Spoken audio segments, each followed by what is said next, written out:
بسم اللہ الرحمن الرحیم وبہ نستعین انہ خیر ناصر ومعین وصلی اللہ علی محمد وآلہ الطاہرین۔ الحمدللہ ہماری گفتگو تبصرۃ المتعلمین میں کتاب الجہاد کے اندر ہے۔ کتاب الجہاد کی تیسری فصل میں غنائم کہ جو غنیمت کی جمع ہے، جنگ میں جو مال اور چیزیں مجاہدین اسلام کے ہاتھ میں آتی ہیں ان کو غنائم کہتے ہیں۔ فرماتے ہیں کہ غنائم کی تقسیم کس طریقے سے ہے۔ خوب مصنف اس کے بارے میں فرماتے ہیں کہ ہر وہ چیز جو بلاد شرک سے حاصل کی جاتی ہے اس کو تقسیم کرنے کا طریقہ کار یہ ہے، سب سے پہلے اس سے وہ چیز نکالی جائے گی جو امام علیہ السلام نے شرط قرار دی ہے۔ مثلا جو آلہ امام نے بعض مسالے کی بنا پر کہا کہ جو بھی مشرکین کا پتہ بتائے گا، مثلا اس کے لیے مال غنیمت میں ملنے والے مال میں سے سب سے بہترین گھوڑا اس کا ہوگا، مثال کے طور پر۔ تو اب جب مسلمانوں کو فتح و نصرت نصیب ہوتی ہے تو سب سے پہلے وہ شرط والا مال جدا کیا جائے گا۔ اسی طریقے سے رازق یعنی وہ عطیہ جو کسی خاتون یا غلام یا کسی کافر کے لیے قرار دیا گیا ہے۔ کہا گیا ہے کہ اگر مسلمانوں کی اعانت اور مدد کریں گے تو ان کو مثلاً رازق یعنی وہ عطیہ عطا کیا جائے گا، اس کو بھی نکالا جائے گا۔ اسی طریقے سے مال غنیمت کی حفاظت کے لیے جن لوگوں کو اجیر بنایا گیا ہے تو ان کی اجرت بھی پہلے نکالی جائے گی۔ اسی طریقے سے امام علیہ السلام جو چیز اپنے لیے نکالنا چاہتے ہیں، ما یستفیہ الامام ای ما یختارہ، اس کو بھی منہا کیا جائے گا، جدا کیا جائے گا۔ جب یہ ساری چیزیں نکال دی گئیں تو اس کے بعد جو مال منقول ہے، منقول مال، اس کا خمس نکالا جائے گا، اور بقایا جو مال غنیمت بچ جاتا ہے وہ مجاہدین کے درمیان تقسیم کیا جائے گا۔ البتہ یہ عرض کیا کہ مال منقول کی بات ہے، لیکن جو مال غیر منقول ہے، مثلا زمین وغیرہ، تو فرماتے ہیں کہ زمین یا آباد ہے یا غیر آباد زمین ہے۔ جو زمین آباد ہے وہ تمام مسلمانوں کی ملکیت قرار پائے گی، یعنی وہ قتال کرنے والے مجاہدین کے ساتھ مخصوص نہیں ہے۔ اور اگر زمین موات ہے، غیر آباد ہے، کہتے ہیں کہ وہ امام کی ملکیت ہوگی۔ کہ بہرحال اور جزوی کچھ مسائل ہیں کہ جن کو عبارت میں دیکھتے ہیں۔ الفصل الثالث فی قسمت الغنائم جمیع ما یغنم من بلاد شرک یخرج منہ ما یشترطہ الامام۔ فرماتے ہیں کہ تمام وہ چیزیں جو بلاد شرک، مشرکین کے شہر اور ملکوں سے اخذ کیا جاتا ہے، لیا جاتا ہے، فرماتے ہیں کہ یخرج منہ، اس سے نکالا جائے گا کیا؟ ما یشترطہ الامام، جو امام نے شرط قرار دیا تھا، کل جعائل، کہ جو اعلیٰ کی جمع ہے، وہ انعام جو مثلا امام نے قرار دیا تھا فلاں کام پر. والرزخ، رزخ وہ بھی جدا کیا جائے گا. عرض کیا کہ رزخ اس عطیے کو کہتے ہیں جو کسی خاتون، غلام یا کافر کے لیے قرار دیا جاتا ہے اگر وہ مسلمانوں کی معاونت کریں. والاجرہ، اور جو اجرت ہے، کیونکہ مال غنیمت جب تک تقسیم ہو اس کی حفاظت وغیرہ کرنے پر جو اخراجات خرچ ہوتے ہیں اس کو بھی آپ پہلے نکالیں گے. وما یستفیہ الامام، اور جو چیز امام اپنے لیے چن لیتا ہے اس کو بھی پہلے جدا کریں گے. ثم یخمس الباقی، اور اس کے بعد جو باقی مال بچ جاتا ہے اس کا خمس نکالا جائے گا. وَأَرْبَعَةُ الْأَخْمَاسِ الْبَاقِيَةِ إِنْ كَانَ مِمَّا يُنْقَلُ وَيُحَوَّلُ فَلِلْمُقَاتَلَةِ، فرماتے ہیں کہ بقایا جو 4 حصے بچتے ہیں، فرماتے ہیں کہ اگر وہ اس اموال میں سے ہو کہ جو منقول ہو تو فرماتے ہیں وہ مجاہدین کے لیے ہوگا. تمام شعر. وَمَنْ حَضَرَ الْقِتَالَ وَإِن لَمْ يُقَاتِلْ خَاصَّةً، فرماتے ہیں کہ جو بندہ بھی قتال کے اندر حاضر ہے، حتیٰ وہ بچہ جو میدان کے اندر موجود ہے، فرماتے ہیں کہ اس کے لیے بھی ہے. یعنی یہ مال غنیمت جتنے بھی لوگ قتال میں حضور رکھتے ہیں، اگرچہ بنفس نفیس لڑ نہیں پایا لیکن میدان جنگ کے اندر موجود ہے تو اس کے لیے مال ہوگا. وَمَنْ حَضَرَ الْقِتَالَ وَإِن لَمْ يُقَاتِلْ، اس کے لیے بھی مال ہوگا. لِلرَّاجِلِ سَہْمٌ، فرماتے ہیں کہ جو پیادہ انسان ہے اس کا ایک حصہ ہوگا. وَلِلْفَارِسِ سَہْمَانِ، اور جو بندہ سوار ہے، مثلا گھوڑے سوار ہے، خوب اس کے 2 حصے ہوں گے. وَلِذِي الْأَفْرَاثِ ثَلَاثَةٌ، یعنی اگر ایک بندے کے 2 گھوڑے ہیں، درست ایک پر خود سوار ہے اور ایک کو اور لوگوں کو دیا ہوا ہے، تو کہتے ہیں اس کے 3 حصے ہوں گے.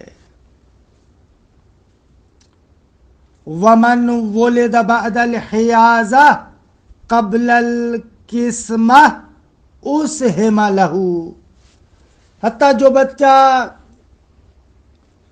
مال غنیمت کے سمیٹنے کے بعد اور تقسیم ہونے سے پہلے پیدا ہوتا ہے اس کا بھی حصہ ہوگا. أُسْهِمَ لَهُ یعنی جُعِلَ لَهُ سَہْمًا، اس کے لیے ایک سام اور حصہ قرار دیا جائے گا. وَكَذَا مَنْ يَلْحَقُهُمْ لِلْمُعُونَةِ، اسی طریقے سے وہ افراد جو ان کی مدد کے لیے آئے ہیں.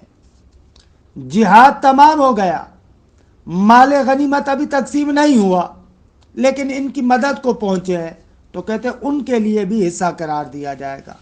اس حملہ ان کے لیے بھی ہے.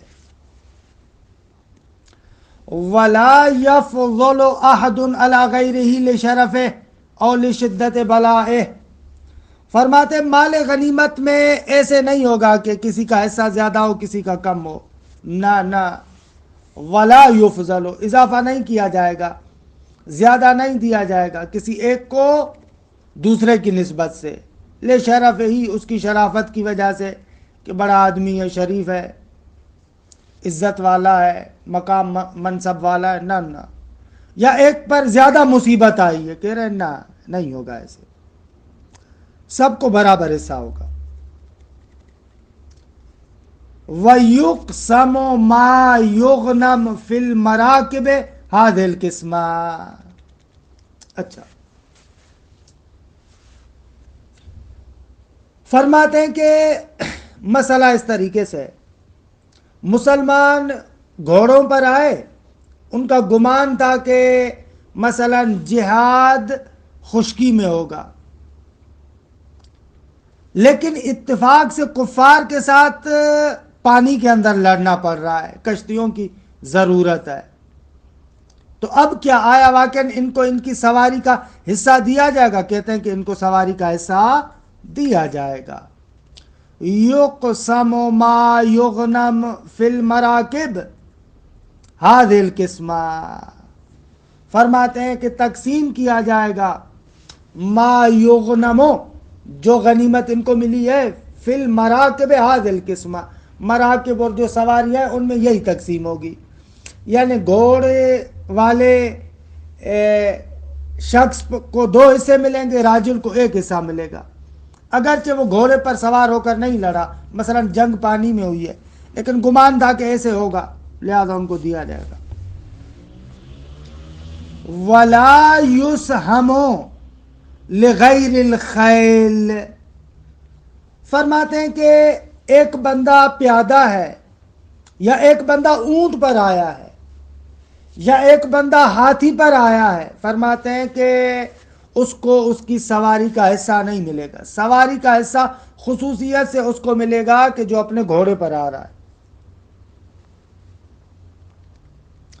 وَلَا يُسْهَمُ لِغَيْرِ الْخَيْلِ، خیل گھوڑے کے علاوہ دوسرے کا سہم قرار نہیں دیا جائے گا، چاہے وہ اونٹ پر ہو یا ہاتھی پر ہو، نہیں ہوگا۔ وَالْإِعْتِبَارُ بِكَوْنِهِ فَارِسًا عِنْدَ الْحِيَازَةِ لَا بِدُخُولِ الْمَعْرِكَةِ، اگر سوار، جو ہم کہتے ہیں کہ سواری کا حصہ بھی دیں گے، اس سے کیا مراد ہے؟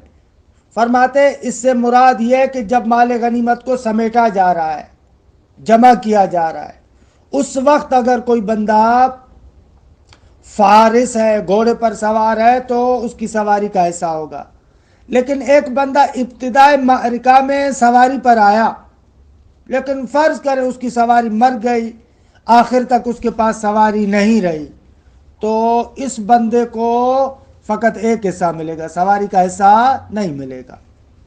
وَالْإِعْتِبَارُ بِكَوْنِهِ فَارِسًا، یہ جو ہم کہہ رہے ہیں کہ یہ سوار ہے، یہ اس وقت ہے جب عند الحیازہ، جب مال کو جمع کیا جا رہا ہے، لا بدخول المعرکہ، نہ کہ جب وہ معرکے میں آیا تھا تو اس وقت اس کے پاس سواری تھی اور بعد میں وہ مثلا مر گئی، آخر تک نہیں رہی، نہ وہ نہیں ہو۔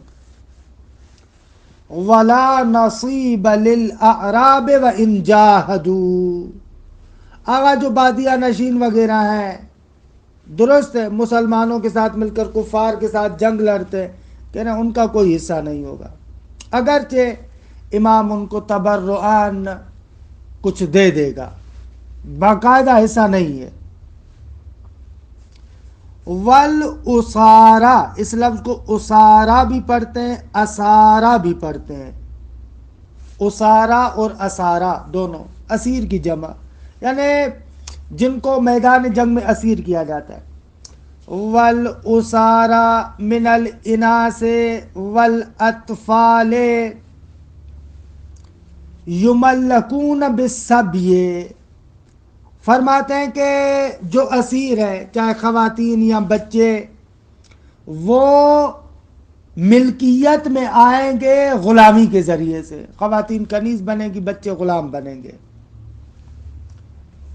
وَالذُّكُورُ الْبَالِغُونَ إِنْ أُخِذُوا قَبْلَ أَنْ تَضَعَ الْحَرْبُ أَوْزَارَهَا وَجَبَ قَتْلُهُمْ مَا لَمْ يُسَلِّمُوا، فرماتے ہیں لیکن اگر جنگ کے ختم ہونے سے پہلے جو مرد بالغ حضرات ہیں وہ لوگ قبضے میں آتے ہیں، تو فرماتے ہیں کہ اگر وہ اسلام نہیں لے کر آئیں گے تو ان کو قتل کیا جائے گا۔ وَالذُّكُورُ الْبَالِغُونَ إِنْ أُخِذُوا، وہ جو مرد بالغ ہیں اگر ان کو لیا گیا ہو، قبل ان تضع الحرب اوزارها، اس سے پہلے کہ جنگ اپنے ہتھیار ڈال دے، یعنی جنگ کے تمام ہونے سے پہلے، تو وجب قتلہم ما لم یسلموا یا ما لم یسلموا، یسلموا صحیح ہے، جب تک کہ وہ اسلام لے کر نہ آئیں۔ وَيَتَخَيَّرُ الْإِمَامُ بَيْنَ ضَرْبِ أَعْنَاقِهِمْ وَقَطْعِ أَيْدِيهِمْ وَأَرْجُلِهِمْ مِنْ خِلَافٍ۔ اب ان کو قتل کیسے کیا جائے گا؟ فرماتے ہیں کہ یہ امام کی مرضی ہے، یا ان کی گردن اڑائے یا ان کے ہاتھ پاؤں برخلاف طریقے سے کاٹ کے مار دے۔ وَيَتْرُكُهُمْ، ہاتھ پاؤں برخلاف کاٹ کے ان کو پھینک دیا جائے گا، حَتَّى يَنْزِفُوا وَيَمُوتُوا، یہاں تک کہ ان کا خون نکلے اور مر جائے۔ تمام شد۔ یہ اس صورت میں کہ جنگ کے تمام ہونے سے پہلے کفار آپ کے ہاتھوں میں آتے۔ وَإِنْ أُخِذُوا بَعْدَ انْقِضَاءِ الْحَرْبِ، اگر جنگ کے تمام ہونے کے بعد یہ پکڑے جاتے ہیں تو لم یجوز قتلہم، پھر ان کا قتل کرنا جائز نہیں ہے۔ وَيَتَخَيَّرُ الْإِمَامُ بَيْنَ الْمَنِّ وَالْفِدَاءِ وَالْإِسْتِرْقَاقِ، تو یہاں پر امام کو اختیار ہے منت رکھ کر ان کو آزاد کر دے، یا ان سے فدیہ لے، یا ان کو غلام بنائے، جو بھی کہے، امام کی مرضی ہے۔ تمام شوہر۔ وَأَمَّا الْأَرْضُونَ، آ جائیں مال غیر منقول کی طرف، زمین کی طرف۔ وَأَمَّا الْأَرْضُونَ فَمَا كَانَ حَيًّا فَلِلْمُسْلِمِينَ كَافَّةً، آغا جو زمین آباد ہے، مسکن ہے، یا کھیتی باڑی ہو رہی ہے، آباد ہے، باغات ہے، تو وہ تمام مسلمانوں کی ہے۔ وَلَا يَخْتَصُّ بِهَا الْمُقَاتِلُونَ، یہ مجاہدین کے ساتھ مخصوص نہیں ہے۔ وَالنَّظَرُ فِيهَا إِلَى الْإِمَامِ، یعنی اس کا متولی اور ناظر امام ہوگا، درست۔ وَلَا يَصِحُّ بَيْعُهَا وَلَا وَقْفُهَا وَلَا هِبَتُهَا وَلَا تَمَلُّكُهَا عَلَى الْخُصُوصِ، آغا مسلمانوں میں سے کسی بھی ایک مسلمان کو جائز نہیں ہے کہ اس کو بیچے، اس کو وقف کرے، اس کا ہبہ کرے اور خصوصیت سے اپنی ملکیت میں لے کر آئے، نہ یہ نہیں ہو سکتا۔ بل یصرف الامام حاصلها فی المصالح، اس کے جو منافع ملتے ہیں امام ان کو مصالح کے اندر خرچ کریں گے۔ یہ وہ زمین کے جو آباد ہے، والموات یعنی بنجر زمین، والموات وقت الفتح للامام، وہ خاص امام کی ملکیت ہوگی۔ ولا يتصرف فيها ولا يتصرف فيها الا باذنه، اس میں تصرف نہیں کیا جائے گا مگر اذن امام سے۔ هذا حکم الارض المفتوحة انوطن ای جبرن، خوب یہ اس زمین کا حکم ہے کہ جو مفتوحہ ہے، انوطن یعنی جبرن، اس کا حکم یہ ہے۔ وَأَمَّا أَرْضُ الصُّلْحِ فَلِأَرْبَابِهَا، لیکن آغا کچھ زمینیں مثلا صلح کے ذریعے سے آتی ہے، لڑتے نہیں ہیں، تو وہ ان مالکوں کی زمین ہوگی۔ وَلَوْ بَاعَهَا الْمَالِكُ انتقل مَا عَلَيْهَا مِنَ الْجِزْيَةِ إِلَى رَقْبَتِهِ، اور اگر اس زمین کو مالک بیچ دیتا ہے تو وہ جو زمین پر جزیہ لگایا گیا تھا، سلو کیا کہ بھائی اتنا جزیہ آپ دیں گے، تو وہ اگر مالک اپنی زمین کو بیچ دیتا ہے تو وہ جزیہ اس زمین سے اس کی گردن پر آ جائے گا، یعنی اس نے دینا ہے پھر۔ وَلَوْ بَاعَهَا الْمَالِكُ، اگر اس زمین کو مالک بیچ دے تو انتقل ما علیہ، جو اس زمین پر تھا جزیہ، وہ منتقل ہوگا الی رقبتہ، اس کی گردن پر، یعنی اس پر آ جائے گا دیکھے۔ وَلَوْ أَسْلَمَ سَقَطَ مَا عَلَىٰ أَرْضِهِ أَيْضًا وَمَلِكَهَا عَلَى الْخُصُوصِ، اگر وہ بندہ مسلمان ہو جاتا ہے صلح کرنے والا، تو زمین پر جو جزیہ تھا وہ ساقط ہو جائے گا اور وہ اس کا بالخصوص مالک بن جائے گا. درست ہے. خب تمام شد الحمدللہ. ولو شرطت الارض للمسلمین کانت کالمفتوحۃ. فرماتے ہیں کہ اگر مسلمان اہل کتاب کے ساتھ صلح کرتے ہیں، بھائی صلح یہ ہے کہ اہل کتاب جو یہ زمین ہے وہ مسلمانوں کو دے، تو پھر اس زمین کا حکم بھی اس المفتوحت ان وطن اس والا ہوگا، یعنی تمام مسلمانوں کی ہوگی. وَأَمَّا أَرْضُ مَنْ أَسْلَمَ عَلَيْهَا أَهْلُهَا طَوْعًا فَلِأَرْبَابِهَا. اگر صلح وغیرہ کے بغیر اپنی راز خوشی کے ساتھ مسلمان ہو جاتے ہیں تو فرماتے ہیں کہ وہ زمین ان اہالی کی ہوگی. فَلِأَرْبَابِهَا، ان اہالی کی ہوگی جو وہاں پر رہنے والے ہیں. وَلَيْسَ عَلَيْهِمْ سِوَى الزَّكَاةُ مَعَ الشَّرَائِطِ، ان پر فقط زکوٰۃ ہوگی ان خاص شرائط کے ساتھ. وَكُلُّ أَرْضٍ تُرِكَ أَهْلُهَا یا تَرَكَ أَهْلُهَا إِمَارَتَهَا فَلِلْإِمَامِ. ہر وہ زمین کہ وہاں کے رہنے والوں نے اس جگہ کو چھوڑ دیا ہے، خالی پڑی ہوئی ہے، تو کہہ رہے وہ امام کی ہوگی. وَكُلُّ أَرْضٍ تَرَكَ أَهْلُهَا إِمَارَتَهَا فَلِلْإِمَامِ أَنْ يَقْبَلَهَا. امام کے لیے جائز ہے کہ اس کو قبول کر لے، لے لے. وَيَدْفَعُ تِسْکَہَا تا پر کسرہ اور سین ساکن. وَيَدْفَعُ تِسْکَہَا یعنی ای اجرتہا من المتقبل الى اربابها، یعنی متقبل یعنی وہی مستاجر. درست ہے.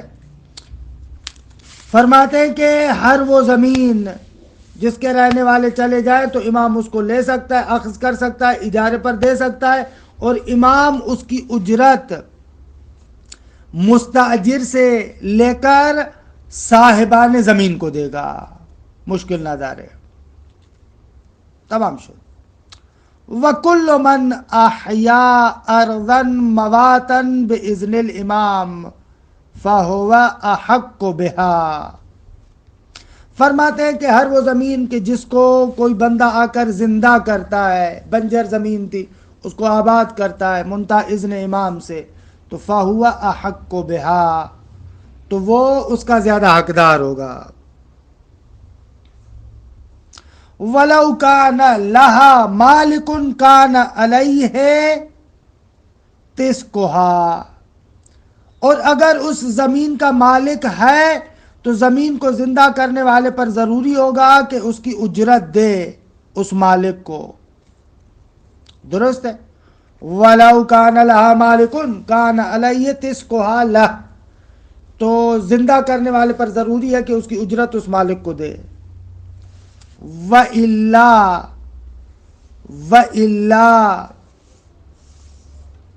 لِلْإِمَامِ،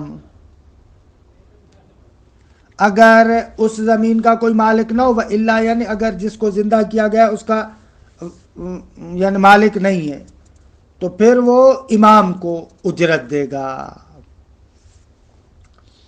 وَمَعَ غَيْبَتِهِ فَهُوَ أَحَقُّ بِهَا. اگر امام کی غیبت کا زمانہ ہے جیسے آج کل، تو فَهُوَ یعنی وہ جو زندہ کرنے والا ہے أَحَقُّ بِهَا اس زمین کا حقدار تر ہے، یعنی اب کسی کو اجرت نہیں دینی. وَمَعَ ظُهُورِهِ لَهُ رَفْعُ يَدِهِ. اچھا اگر امام ظاہر ہو جائے تو پھر امام کو اختیار ہے کہ اسے کہے کہ رفع ید کرو، بھائی ہاتھ اٹھاؤ، کر سکتا ہے.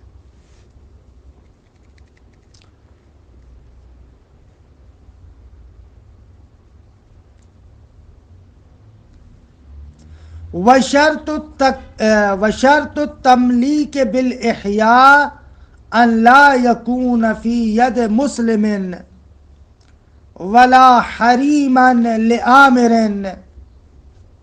ولا مشعرا لعبادت ولا مقطعا ولا محجرا. فرماتے ہیں کہ ہم نے کہا کہ اگر کوئی بندہ آ کر زمین کو احیا کرے اور غیبت امام کا زمانہ بھی ہے تو وہ اس کا مالک ہو جاتا ہے نا.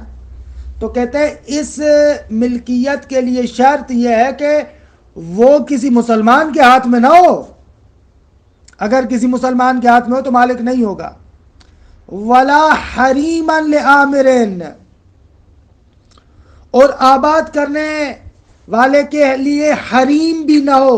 حریم کی وضاحت انشاءاللہ کتاب الاجارہ میں آئے گی، لیکن اجمال قضیہ یہ ہے اگر ایک بندہ کسی جگہ کو آباد کرتا ہے تو اس کے قریب قریب کچھ حصے تک وہ حریم کہلاتا ہے. درست ہے؟ تو آباد کرنے والا ابھی کسی کے حریم کو آباد نہ کرے نہ، وہ اس کے حصے میں آ رہا ہے. درست ہے؟ اور کہتے ہیں کہ حریم 500 ہاتھ تک جو مفاصلہ ہے وہ کسی کی ملکیت کے قریب 500 ہاتھ تک کا جو علاقہ ہے، جگہ ہے، مسافت ہے، وہ حریم کہلاتی ہے. تو احیا میں شرط یہ ہے کہ بابا احیا کے ذریعے سے مالک ہوگا اس صورت میں جب حریم نہ ہو. ولا مشعرا لعبادت، محل عبادت بھی نہ ہو جیسے عرفات و مشعر و منا. ولا مقطعا، یعنی ایسا مکان بھی نہ ہو کہ جو نبی یا امام نے کسی کو ہبہ کر دیا ہو. ولا محجرا، تحجیر شدہ بھی نہ ہو، یعنی اس پر علامتیں کسی بندے نے لگا دی ہے کہ یہ میری ملکیت ہے، نہ ایسے بھی نہ ہو. محجر، تحجیر، وہ جو پتھروں کے ساتھ علامت لگا دیتے تھے.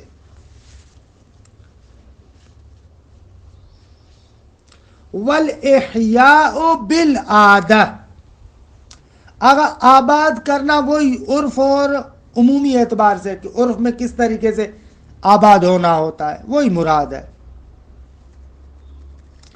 والاحیاء بالعادت، مثلا فرض کریں کہ ایک زمین کو کوئی بندہ آباد کرنا چاہ رہا ہے، وہاں پر بہت زیادہ درخت وغیرہ لگے ہوئے ہیں، ان کو کاٹ دیتا ہے تاکہ میں وہاں پر گھر بناؤں، تو یہی کہ درخت وغیرہ کاٹتا ہے، یعنی اس کو آباد کیا اس نے. دیکھے وَتَحْجِيرُ لَا يُفِيدُ التَّمَلُّكَ بَلْ يُفِيدُ الْأَوْلَوِيَّةِ، اگر ایک بندہ کیا کرتا ہے زمین کے ارد گرد پتھر رکھ دیتا ہے، اس کو کہتے ہیں تحجیر. اب یہ تحجیر مفید ملکیت نہیں ہے، البتہ مفید اولویت ضرور ہے. یعنی جس نے تحجیر کیا ہے وہ اولا ہے اس زمین کے لیے. تمام شد الحمدللہ.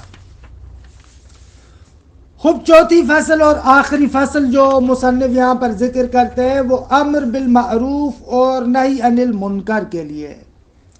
فرماتے ہیں کہ امر بالمعروف اور نہی عن المنکر یہ بھی واجب کفائی ہے. 4 شرائط کے ساتھ امر بالمعروف اور نہی عن المنکر واجب ہے. بابا پہلی بات تو یہ کہ وہ بندہ معروف اور منکر کو جانتا ہو، پتا ہو کہ معروف کیا ہے اور منکر کیا ہے. اور دوسرا اس کو پتا ہو کہ بھائی میرے اس امر بالمعروف اور نہی عن المنکر سے اثر بھی ہوگا، احتمال تاثیر دیتا ہو. تیسری بات، جس کو امر بالمعروف اور نہی عن المنکر کرتا ہے وہ بیچارہ پشیمان نہ ہو گیا ہو. مثلا کسی بندے نے غلط کام کیا، وہ پشیمان ہوا، اس سے علامات ظاہر ہے کہ وہ اپنے کام پر پشیمان ہے، تو پھر اب دوبارہ کہنے کی ضرورت نہیں ہے. 4 امر بالمعروف اور نہی عن المنکر میں مفسدہ بھی نہ ہو. اچھا فرماتے معروف یا واجب ہے یا مستحب ہے. اگر واجب ہے معروف یعنی وہ جو کام ہے وہ اگر واجبات میں سے تو امر بالمعروف واجب ہوگا، اگر مندوب ہے تو امر بالمعروف مندوب اور مستحب ہوگا. لیکن منکر فکلہ کبیون، اس سے نہیں کرنا واجب ہے۔ اچھا، امر بالمعروف اور نہی عن المنکر میں، نہی عن المنکر میں پہلے انسان اپنے طور پر قلبی لحاظ سے اس چیز سے متنفر ہو، پھر آہستہ آہستہ زبان کے ساتھ کہے، پھر اگر زبان سے بھی نہیں تو آہستہ آہستہ ہاتھ سے، اور باقاعدہ جرح وغیرہ کی ضرورت ہو، مجروح کرنے کی ضرورت ہو تو پھر وہ اذن امام سے ہوگا، ہر ایک کے ہاتھ میں نہیں ہے۔ خوب فرماتے ہیں کہ حدود شرعیہ امر امام کے علاوہ قائم نہیں ہوں گی۔ البتہ ایک بندہ اپنے غلام، اپنی اولاد اور اپنی زوجہ پر حد جاری کر سکتا ہے اگر ضرر کا خوف نہ ہو تو۔ غیبت کے زمانے میں فرماتے ہیں کہ فقہا کے لیے جائز ہے کہ وہ حدود کا اجرا کریں، البتہ جب ان کی جان وغیرہ کو خطرہ نہ ہو، اور لوگوں پر بھی واجب ہے کہ ان کی کمک کریں۔ وہ بھی یہ چند مسائل ہیں کہ ان کو دیکھیں۔ الفصل الرابع فی الامر بالمعروف والنہی عن المنکر وہما یجبان عقلا بلکہ شرعن بھی۔ فرماتے ہیں یہ دونوں واجب ہے عقلاً علی الکفایہ، یعنی واجب کفائی ہیں، بعض انجام دیں گے تو دوسروں سے وہ ساکت ہو جائیں گے، کیونکہ واجب کفائی میں اہم ہوتا ہے وہ کام انجام پائے بشروط اربع، 4 شرائط کے تحت۔ پہلا، ان یعرف ما المعروف وما المنکر، اس کو پتا ہو کہ معروف کیا ہے، منکر کیا ہے۔ وان یجوز تأثیر الانکار، اگر احتمال دیتا ہو کہ وہ جو انکار وغیرہ کر رہا ہے نہی عن المنکر پہ، تو برحال اس کی بات کی تأثیر بھی ہو بیچارے کی۔ وَأَن لَا يَظْهَرَ أَمَارَةُ الْإِقْلَاءِ، اور امارہ یعنی علامت اقلاع بھی ظاہر نہ ہو، یعنی انزجار کی علامت کہ وہ اسے متنفر ہو چکا ہے نہی عن المنکر، اس منکر سے، یعنی اس نے برا کام کیا، پشیمان ہو گیا ہے، اب اسے نکلنا چاہتا ہے، ایسا امارہ بھی اس بندے کی ذات میں نظر نہ آئے، اگر اس طریقے سے ہو تو پھر دیگے کہنا ضروری نہیں ہے۔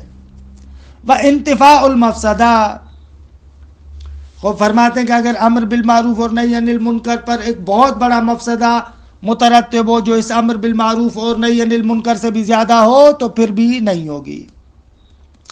والمعروف قسمان واجب و ندب، فالامر بالواجب واجب و بالمندوب مندوب۔ آغا معروف 2 طرح کا ہے، واجب اور مستحب، امر بالواجب واجب ہے اور مندوب کا امر مستحب ہے۔ وَأَمَّا الْمُنْكَرُ فَكُلُّهُ كَبِيٌّ، لیکن جو منکر ہے دیگے وہ کیا ہے، ضروری ہے۔ فَالنَّهْيُ عَنْهُ وَاجِبٌ، اس سے روکنا کیا ہے، ضروری ہے، یعنی مکروہات میں نہی عن المنکر نہیں ہوتا۔ وَيُنْكَرُ أَوَّلًا بِالْقَلْبِ ثُمَّ بِاللِّسَانِ ثُمَّ بِالْيَدِ، پہلے بھائی اگر وہ کسی منکر کو دیکھتا ہے تو اس کا قلب مشمئز ہونا چاہیے، دلی طور پر اس سے متنفر ہو، پھر زبان کے ساتھ کہے، پہلے آرام سے، پھر تھوڑا سخت لہجے میں، ثم بالید، پھر تھوڑا سا ہاتھ چلائے گا، یہ طریقہ کار ہے۔ وَلَوِ افْتَقَرَ إِلَى الْجَرَاحِ، اگر جراح اور زخم دینے کی ضرورت پڑے کہ اس کو ایسے باز نہیں آئے گا تو لم یفعلہ الا باذن الامام، تو یہ اذن امام کے علاوہ نہیں کر سکتا۔ والحدود لا یقیمها الا بامر، اور حد امام کے حکم کے بغیر جاری نہیں ہوگی، وہ امر کرے گا تو ٹھیک ہے۔ البتہ ویجوز للرجل اقامۃ الحد علی عبدہ وولدہ وزوجتہ، ایک بندہ اپنے غلام، اولاد اور زوجہ پر حد جاری کر سکتا ہے اذا امن الضرار، جب اس کو کوئی خوف نہ ہو کہ حکومت اس کو مارے گی، خود ضرر سے مامون ہو تو مشکل نہیں ہے۔ وللفقہاء اقامتها حال الغیبۃ مع الامن، اگر حکومت وغیرہ کی طرف سے کوئی نقصان نہیں پہنچ رہا تو فقہا غیبت کے زمانے میں اقامہ حدود کر سکتے۔ وَيَجِبُ عَلَى النَّاسِ مُسَاعَدَتُهُمْ، لوگوں پر واجب ہے کہ فقہا کی مدد کرے اجراء حدود الہی میں۔ وَلَهُمْ الْفَتْوَى، فقہائے امامیہ کے لیے جائز ہے کہ وہ فتویٰ دے، والحکم، اور حکم کریں، بین الناس، مثلا جو اختلافات وغیرہ ہوتے ہیں ان میں حکم بھی کر سکتے ہیں اور فتویٰ بھی دے سکتے ہیں، مع شرائط المبیحۃ للفتیا، البتہ فتویٰ وہ دے گا کہ جب شرائط فتویٰ ہو، مثلا بالغ ہو، عاقل ہو، ایمان ہو، عدالت ہو، رجولیت ہو، اجتہاد ہو، خوب یہ شرائط ہو تو۔